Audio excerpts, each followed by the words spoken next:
Hey, what's up, everybody? I'm Dennis. Welcome to Patina Code. This is So You Want to Build an AD. I'm cold right out, I'm done. Come on.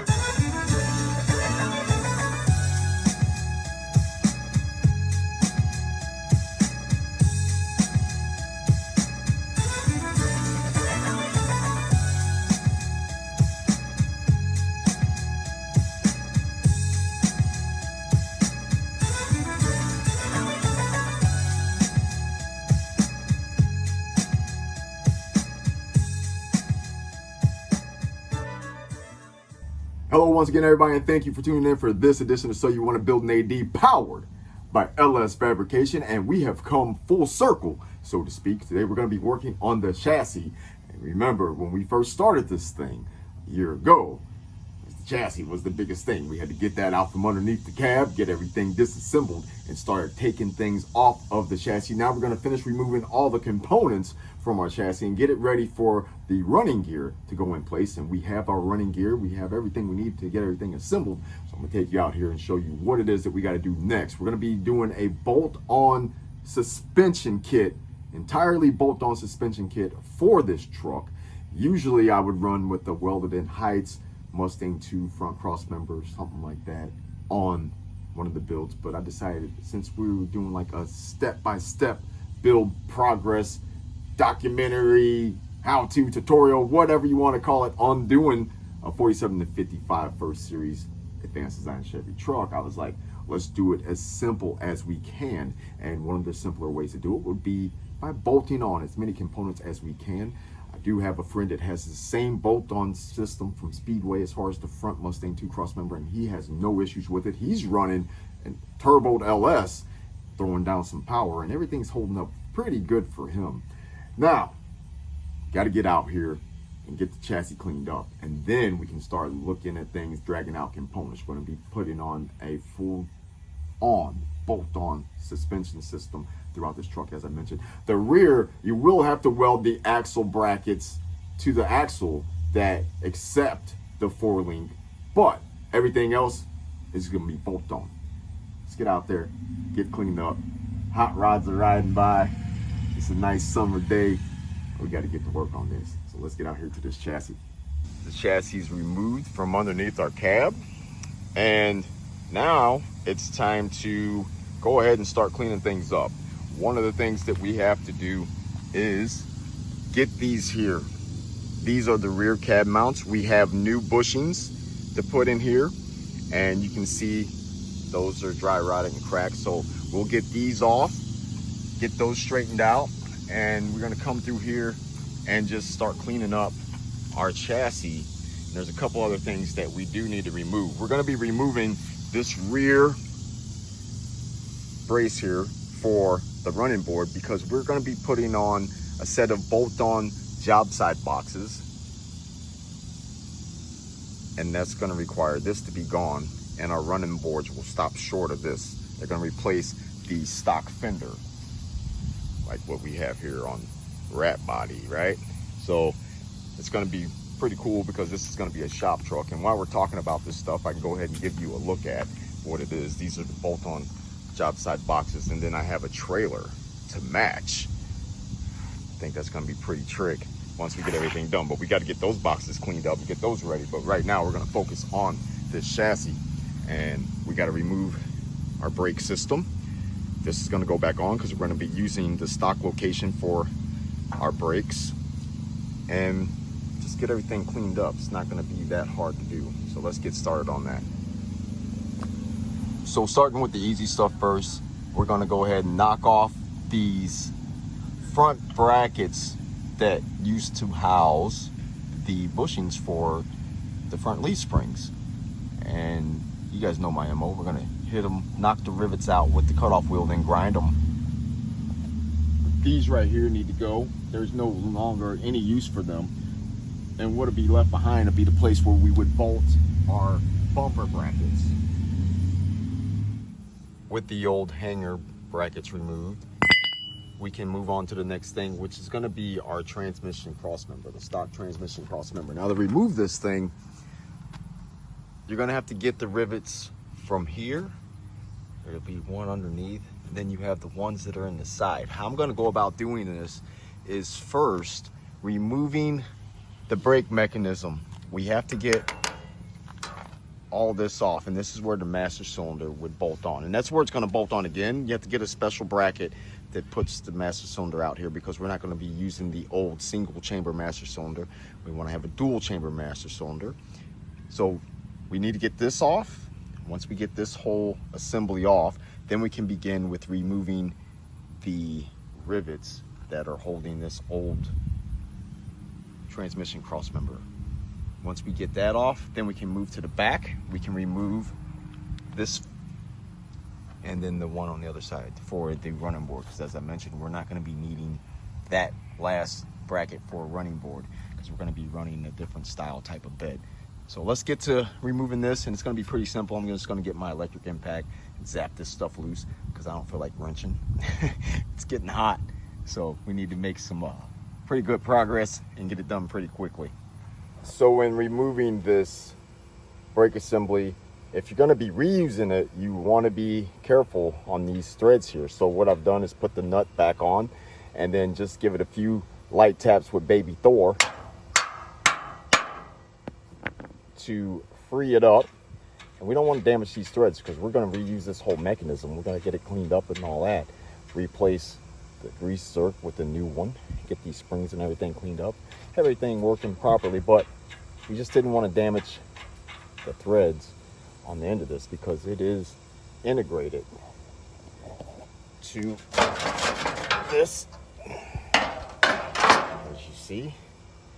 It's one piece, so you damage that, you damaged your system. You could, I guess, weld it on, but why do all that? So now, with that removed, it's one more piece of the puzzle.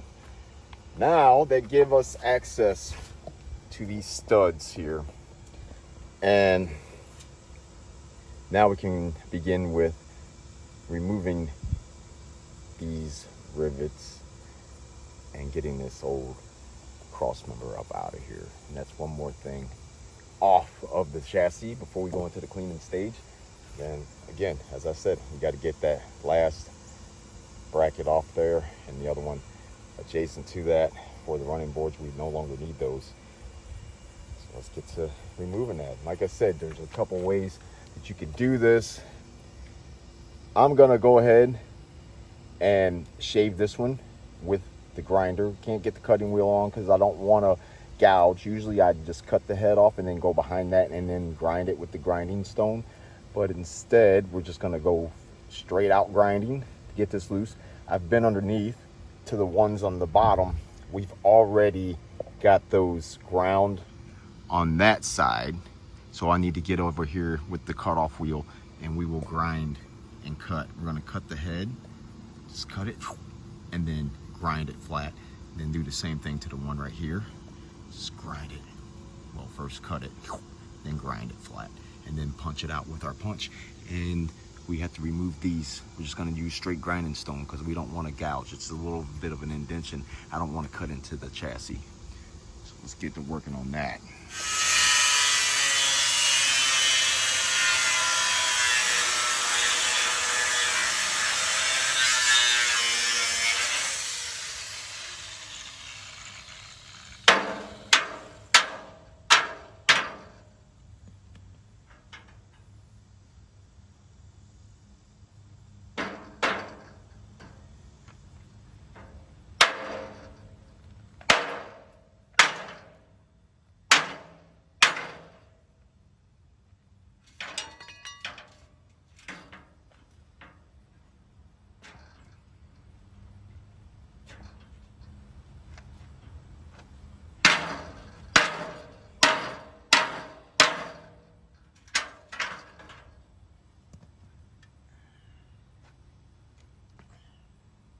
With the final rivets removed from our transmission cross member, we can go to one of the last things that we need to do before we come back to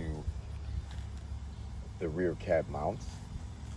You look back here on the original chassis, you'll have a tab back here. This was for the brake line. So on these model trucks, the brakes were on the driver's side, but then they ran across the cross member, the transmission cross member, and then they came over to here to run towards the back. The master cylinder is on the driver's side, but they crossed it over.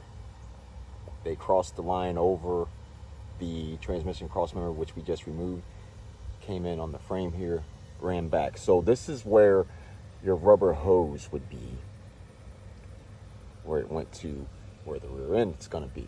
So we're going to take this, we're going to knock the rivet out of it, and then we're going to move this to this side, because all the brake lines, I'm going to have them coming down the driver's side since the master cylinder is going to be on that side. But we're not going to drill a hole to screw this back in. We're going to be welding this back in. We're going to be running shock waves. For those of you who don't know what shock waves are, they're air suspension. It's the shock with the bag all in one.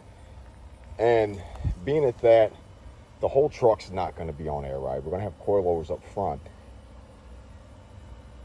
It's good practice to box the frame when doing air ride. We're not going to C-notch. We're not doing any C-notch because we're not putting air ride on it to make it sit real low. We're just using it to level the truck and to have a nice ride out back, because this is going to be a shop truck. And like I said, we're going to be having actual job side boxes bolted on, and we're going to be towing our little trailer, and it's going to be full of equipment from Joe's Racing Products, LS Fabrication, and Champion Cooling Systems. So, and then you never know, when I go pick up something, we can throw it in the bed of the truck, but we want to be able to make sure we have the proper ride height. So the cross member that comes with our bolt-in suspension kit is going to bolt in here in these holes. There's little plates that come with that you would weld to the frame on the inside, and then you would bolt in the crossbar, the cross member for your shocks, and then you would weld the bar. Even though it's bolted in, you could weld it to those boxing plates that they send. We're going to be putting those in, as well as actual boxing plates along the frame, as if we're boxing the frame for air ride like we've done a C-notch. But again, we're not going to do a C-notch, but we are going to box the frame. We're going to have to determine where we want to start and end with the boxing process.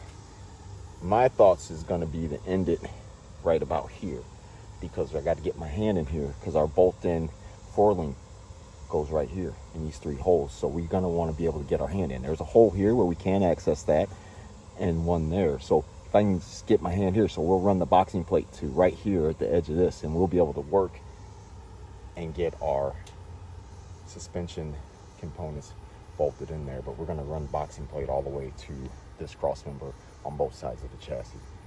Before we do that though, we need to remove the brake hose hanger, set it to the side, and what I'll do is I'll weld this, I'll whack it and then weld it to the boxing plate that's going to be on that side of the chassis.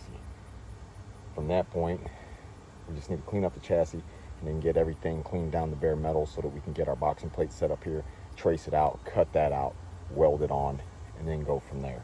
So we're going to make some pretty good progress with this chassis, I hope. It's been a battle. So before we get into anything else though, while we're taking us a short break, rear cab mounts. So what you're going to want to do is be very careful removing these. If you snap the bolt, that's okay, because you can go through, but you can see there's no head on this side. So we need to remove these, which I've started them. Once you get the two nuts off, you can knock this plate. It's on there pretty good. And then drive these off so that you can put your new bushings in there. These are actually studs. They're kind of like not lug nuts, but wheel studs. They're splined, and they're splined into this part here. And that's why there's not a wrench on this other side holding this. So if there's a regular nut and bolt setup, you would have a wrench back here holding while you were wrenching here. That's not the case, because this side here on the other side, it's threaded to where it's holding on to this piece here. It's actually splined, not threaded, but splined in. like a wheel stud. It's got the splines on it. Same thing with this here. So we'll get this off here and we'll look at it. If this stud in fact does look like it can be reused, by all means I'll reuse it. But I just don't, because it's got a special nut. You look at it, you can see it's got the lines through it, and it's a locking nut is what it is. It's a locking nut. The nut, the threads and everything look fine. That's not the issue.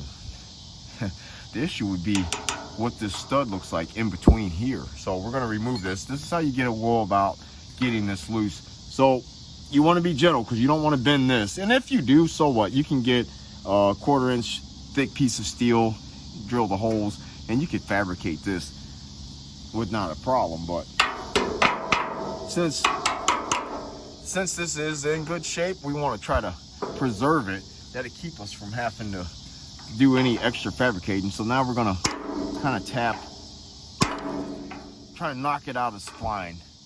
And you see the camera's wobbling because it's attached to the chassis. There we go. I felt it budge, but not budge enough. So we're gonna work this off of here. I'm just gonna kind of work it back and forth. Like I said, I want to be gentle with this thing because I don't want to bend it, because I don't want to have to fabricate something new. Anything to keep from having to do anything more. We got a lot of work left to do on this truck. Oh, yes. Come on. Just got to wiggle it back and forth. And in the event that this stud is still good, I don't want to mess up the threads, so we're going to take our time getting this one off of here.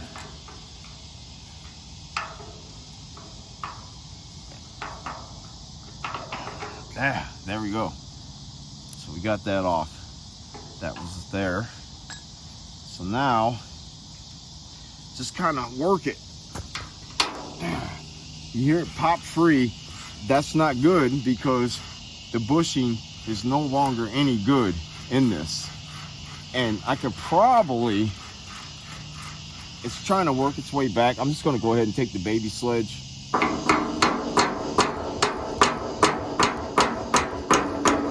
Tap on it.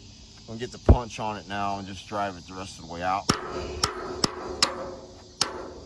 And we'll inspect this.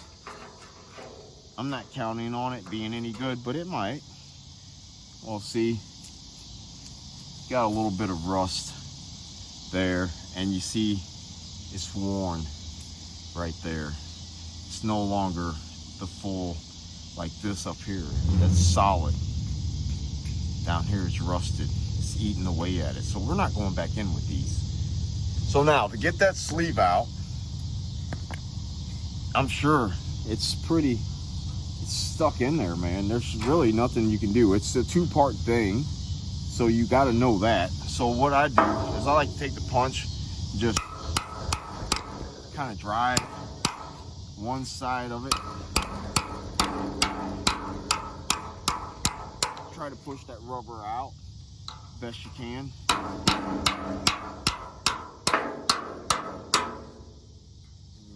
You might have seen that come loose, maybe not, you did not. But there's the bushing, and it's toast. Like, this is no good. Can't do shit with that. So again, sorry for the camera shaking. We have the camera attached to the chassis, but what I'm doing is driving.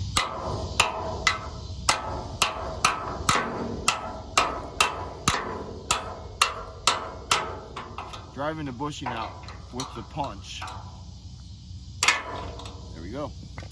It's out. And this is what's going to come in your kit. You're going to have this bushing to go back inside there. So now that that's all done and everything looks good, checking the way this is all set up, everything looks good. So the only thing left for you to do would be to remove that from here. And like I said, this is a spline. Okay, that's not going to work. So I'm going to have to take it over to my deal and drive these out. Let me drive them out and I'll give you a look at how it looks. You heard the hot rods in the background. This is actually really like Hot Rod Alley. Hold on, this is not all the way out.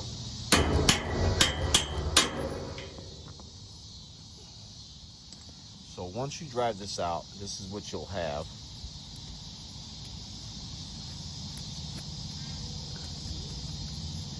It's splined right there, just like a wheel stud.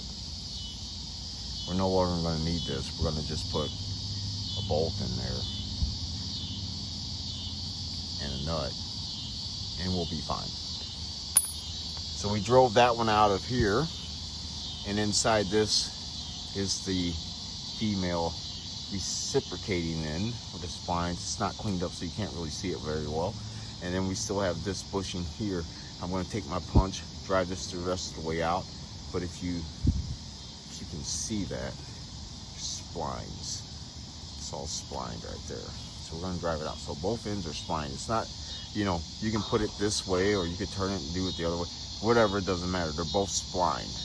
Both ends of the bracket are splined. So we got to drive this out of here, and then we got to drive the bushing out of the actual cab mount. This part mounts to the bottom of your cab floor in the rear. All right, guys, I know that video was sort of lackluster. I mean, let's be honest, there wasn't, you know, there's a few gems in there, and I think that it is informative. But so you want to build an AD has basically taken a turn to a documentary on building this damn truck, right? And so I thought that it was imperative to include that part because it's showing my step-by-step on how I go about building an advanced design Chevrolet truck. So we had to put that in there. The next video, we're going to get the frame cleaned off. We're going to get the boxing plates put in. I'm going to show you how I went about doing that. So then the action starts. And from that point on, it's nothing but go, go, go.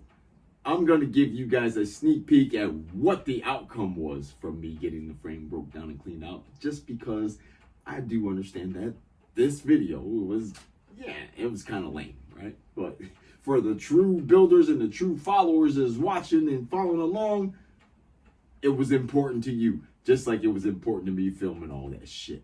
Anyways, we got the chassis done. You can see it's painted up. We have a bedside on. We have the other bedside sitting over here ready to go on. And you can see we have our motif on here. We'll get into what all this is about as we progress with the video. Obviously, we are way further ahead than we are showing in the series. But just want to show you that we did make some positive progress. And you guys can look forward to some important parts of the rest of the build of this truck. I appreciate you guys staying with me on this. In the meanwhile, go check out my podcast, Patinacode presents Stay With Me. It's just where I talk to a regular group of people here and there, and they tell their story on their builds and what they got going on. I think you guys will enjoy that. And if you want to be a guest on the podcast, hit me up on Instagram at patinacode. Send me a direct message. Follow me. Then send me a direct message. Say, yo, I want to do a podcast. And we'll do the podcast. You can also catch me on Facebook. I'm mainly on Instagram, but I do have a Facebook page and all that cool stuff. So you can hit me up there too. If you're not a participant with Instagram, fine. I get it. I appreciate you guys out there. Thanks for watching. Stay with me.